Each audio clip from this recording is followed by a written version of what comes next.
Hello friends, this is Jim with Science Talk. I have a short segment here, and this is something I don't usually do on this channel. And this is a channel about science and the latest in scientific research. I try to bring to you the latest scientific research done in several fields that I follow closely. Studies that come out of peer-reviewed journals. I try to avoid politics. Sometimes I just can't. This is one of them. And as much as we hate to admit it, when it comes to science, politics is involved, namely because you have politicians deciding what research to fund. So this report has to do with the latest person to be seated on the Supreme Court, basically Brett Kavanaugh. So let me give you a little background here and share this information with you. In the same week that the world's scientists declared global climate disruption has reached a point of no return, this is a reference to the recently released IPCC report, IPCC Intergovernmental Panel on Climate Change. And I just talked about this in a previous segment. The IPCC basically stated that unless we have CO2 emissions reach zero by 2050, it's game over for humans and human civilization. So in the same week that the scientists basically stated we're reaching a point of no return, the Supreme Court, Brett Kavanaugh, and the Trump administration all agreed to do nothing about it. On Monday, the United Nations Intergovernmental Panel on Climate Change released a special report describing the effects of climate change that are already being felt today and the disastrous effects that could come as soon as 2040 absent dramatic action. Then on Tuesday, the next day, the Supreme Court, at the request of the Trump administration, dismissed an appeal of a D.C. Circuit decision that prevented the EPA from regulating a powerful greenhouse gas.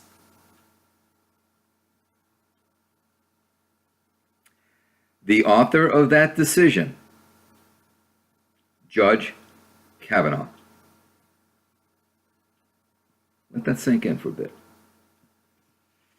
So, if you wanted to know what kind of an impact Kavanaugh would have being on the Supreme Court, well, we didn't have to wait long, did we? Here it is. We already got it. Now, he may not have been involved in the decision to dismiss the case, but it was his opinion that is now the law of the land. And quite honestly, this is not good for the environment.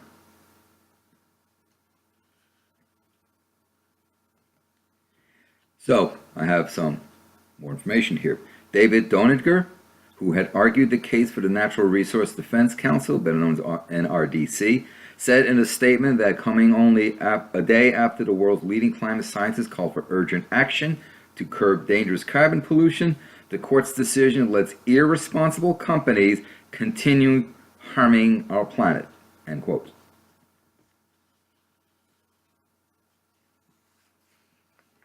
So this regulation in question dates back to when the EPA accepted the global consensus of climate scientists that man-made gas emissions are causing the Earth's atmosphere to trap more heat. So it used to be that the EPA actually listened to what the scientists were saying. And they're saying, oh, okay, these scientists are saying, greenhouse gas emissions, trapping heat, causing the planet warm at rates faster than we've seen in our record. Okay, we'll take their word for it. We need to act on it. Okay? Well,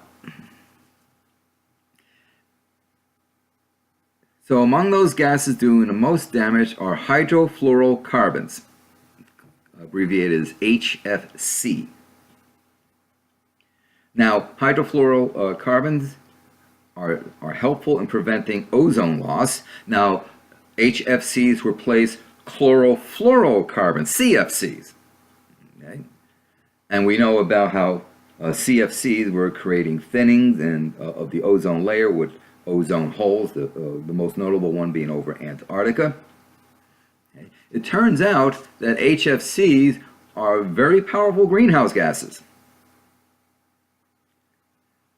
They're called superpollutants because each molecule causes around 14,000 times as much warming as a CO2 molecule, which is also considerably more warming than a methane molecule. We know that methane is a more powerful gas than CO2. It traps more heat per molecule. It's not as long persistent in the system as CO2. And now we have HFCs, which blow those two out of the water as far as how much heat they can trap.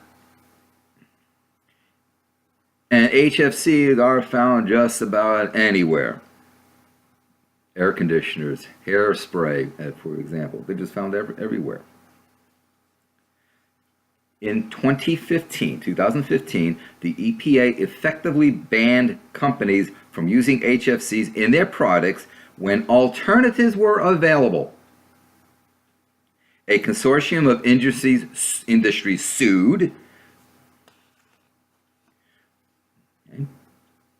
And then in August 2017, the D.C. Circuit Court struck down the regulation in a 2-to-1 opinion written by Kavanaugh.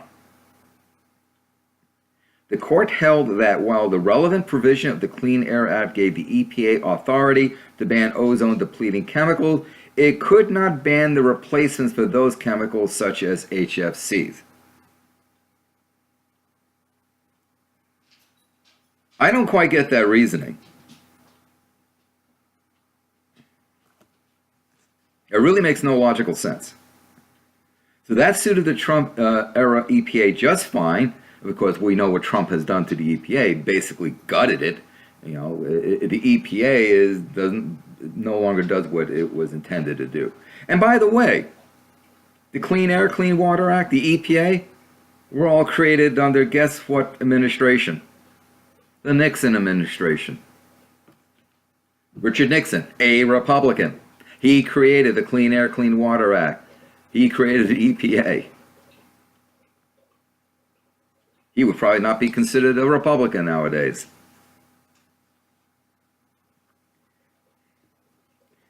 So the EPA under Trump has been planning to roll back the HFC regulations, which were, you look at 2015 is when the ban went into place. That was during the Obama administration. And in fact, this was part of Obama's Climate Action Plan, or CAP. So basically, the court is doing what the companies want. So let's think about the bigger picture. We have Supreme Court justices who are appointed for life. We now have 5 justices that are firm conservatives, strong conservatives.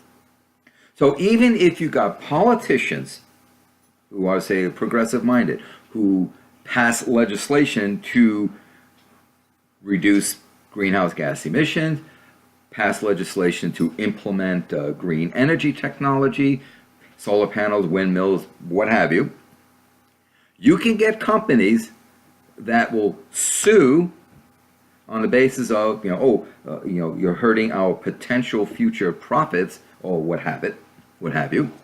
But you can get companies suing, and it goes to the Supreme Court, and the Supreme Court will strike down every single one of these legislature initiatives.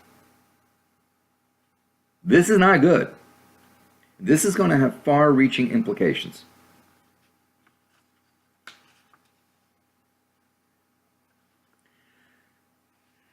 So, of course, as I basically was trying to get to here, the larger context is, of course, Kavanaugh and climate change. As I just said, anyone wants to pass legislation to address this, to promote alternative energies, the companies that would be adversely affected can sue, and they would have us, and the Supreme Court would be sympathetic to them and would strike down any such initiatives. It basically sets us behind the rest of the world. Kavanaugh's opinion in Mexichem Floor versus EPA is the perfect example of his view that agencies may not act without specific statutory authority. Now, on the surface, it may sound neutral, but neutral is, I'll give you an example why neutral is kind of misleading. Let's say you have some news outlet, a CNN or a Fox, what have you, MSNBC. Let's have a debate, is climate change real or not? Oh, so we'll have this person on this side saying yes, it's real, we'll have this person on this side as a denier. And they just sit there. We're being neutral, presenting both sides.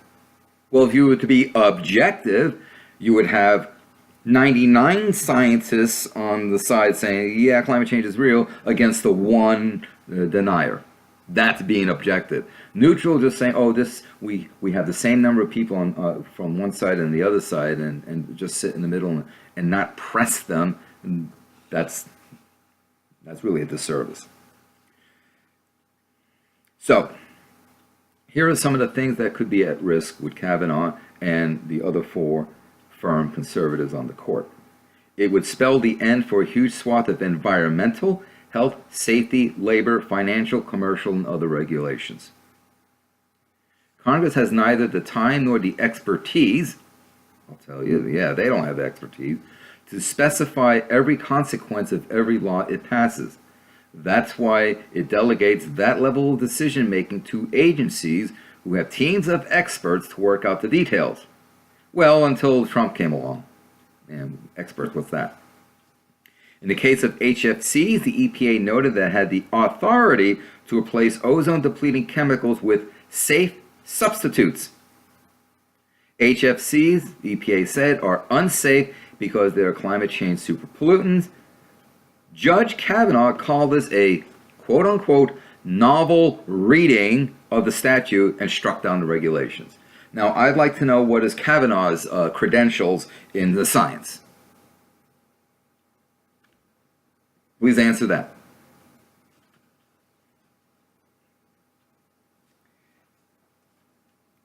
So now, together with Justice Gorsuch, who has a similarly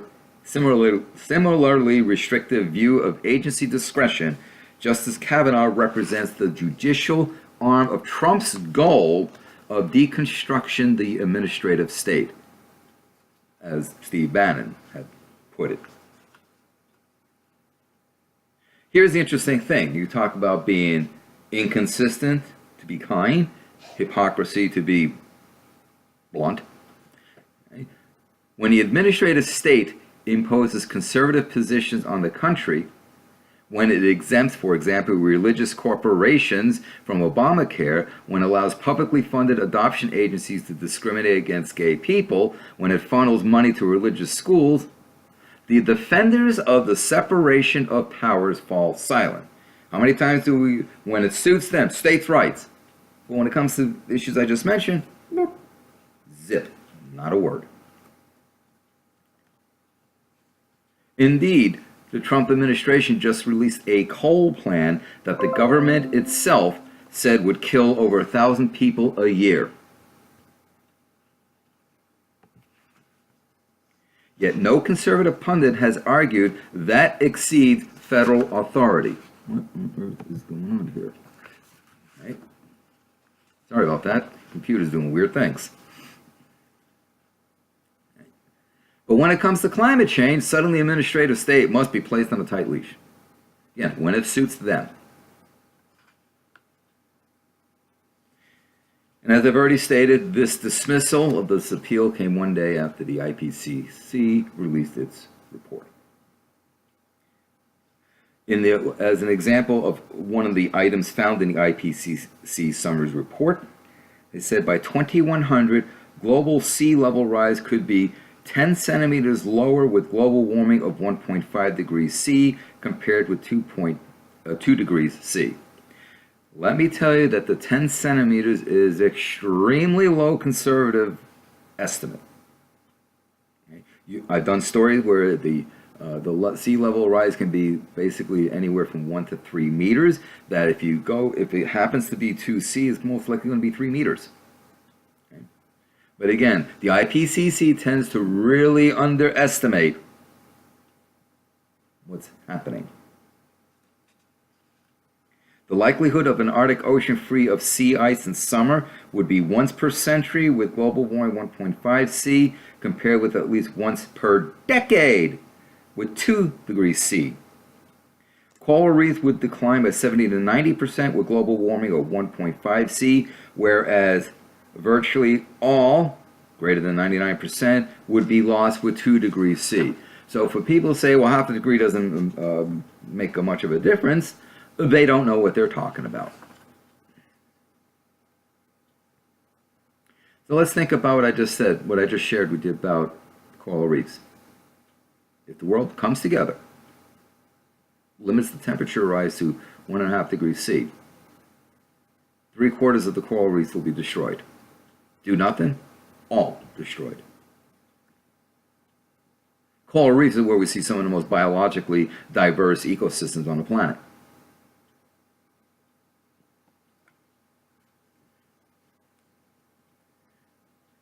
Limiting warming to 1.5 degrees C is possible within the laws of chemistry and physics, but doing so would require unprecedented changes, said Jim Massa, who is with the IPCC.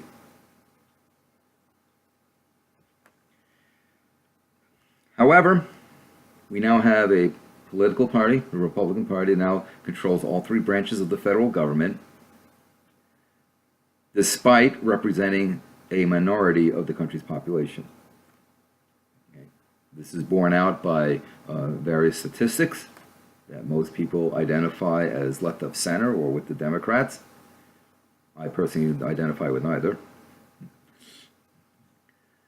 But basically, it's due to gerrymandering of the congressional districts and also how the Senate is set up, that a state with low population such as Wyoming or North Dakota, in many ways it actually has as much power, if not more power, than a highly populated state such as New York, Texas, California, and other places. So this party has been completely captured by the fossil fuel industry, which has created a world of fake science. Let's just be blunt. Incidentally, created by the same company that once peddled fake science for the tobacco industry. Need more be said. So, it's only going to get worse from here. We're going to see more and more disturbing environmental news. And we now have a court system in place that's going to do nothing about it. Sorry for a downer of a video segment, but this is what's coming down the pipe. So, there's been speculation. As I said, I don't want this to turn into political or anything like that. I've already done enough politics in this video segment. But one thing we need to start considering is the prudence of having lifetime appointments for Supreme Court Justice. Doesn't matter what the philosophy is, the judicial philosophy or political leanings. Is it really makes sense to have lifetime appointments? We limit the terms for presidents. Maybe we should be limiting the terms for congresspeople and senators as well. Too much money in politics, and that is creating bad situations all around. And with what's going on now, as far as respect with environmental issues, climate change being probably the most pressing issue of that's facing humans, this is indeed troubling. Thank you for your time. Hey folks, just a reminder to please subscribe and click the bell so you know when I drop a video. Please share my videos. Please tell others of my channel and of the work that I do. I also hope that you will consider becoming a patron at patreon.com/Science Talk with Jim Massa, where from time to time I upload videos there exclusively for my patron subscribers. Details in the description box below. Thanks.